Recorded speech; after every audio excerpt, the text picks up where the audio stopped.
हाय दोस्तों, आप सभी का स्वागत है, अभिनंदन है। आप अच्छे होंगे, मस्त होंगे, इसी उम्मीद के साथ आइए इस क्वेश्चन को हम लोग करते हैं।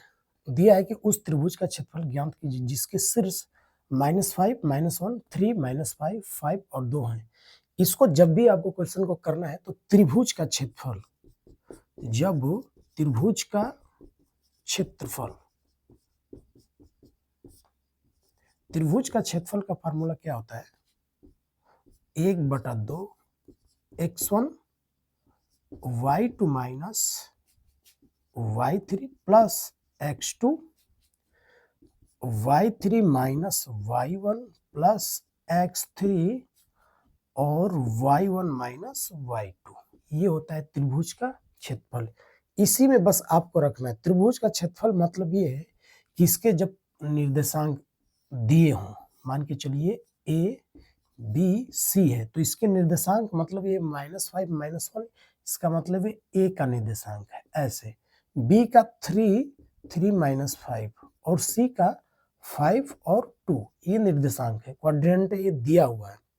तो हमको इन तीनों को आप इधर इसमें रख देना है बस।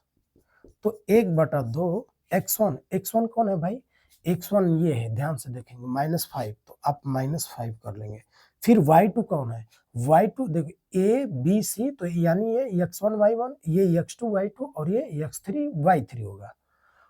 तो हमको y2 चाहिए तो y2 इसमें होगा यानी -5, तो -5 हो जाएगा। यहाँ पे माइनस हो तो आप माइनस देंगे। y3 कौन है भाई? y3 इसमें 2 है तो आप 2 रख लेंगे। प्लस x2 कौन है?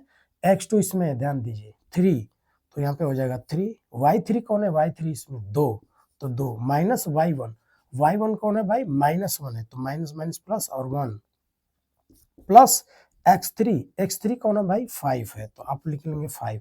y1 कौन है? y1 -1 है। अब माइनस y2 कौन है? y2 -5 है तो माइनस माइनस प्लस और ये 5।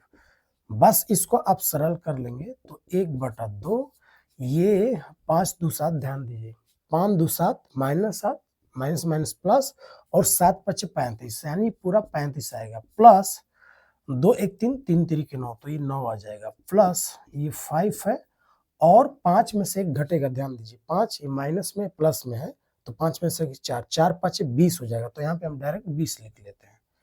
चलिए 20। अब आपको जोड़ करके भाग दे देना है 2 का, तो 35 0 9 5 9 5 14 को 4 हासिल 1 2 1 3 3 3 6 64 64/2, तो 2 तिहाई 6 2 दूनी 4 यानी 32 वर्ग मात्रक। बस ये हो गया आपका आंसर, यानी 32 वर्ग मात्रक इसका क्या होगा? त्रिभुज का क्षेत्रफल होगा। आपको ये वीडियो कैसा लगा हमें जरूर कमेंट करके बताएं। तब तक के लिए धन्यवाद।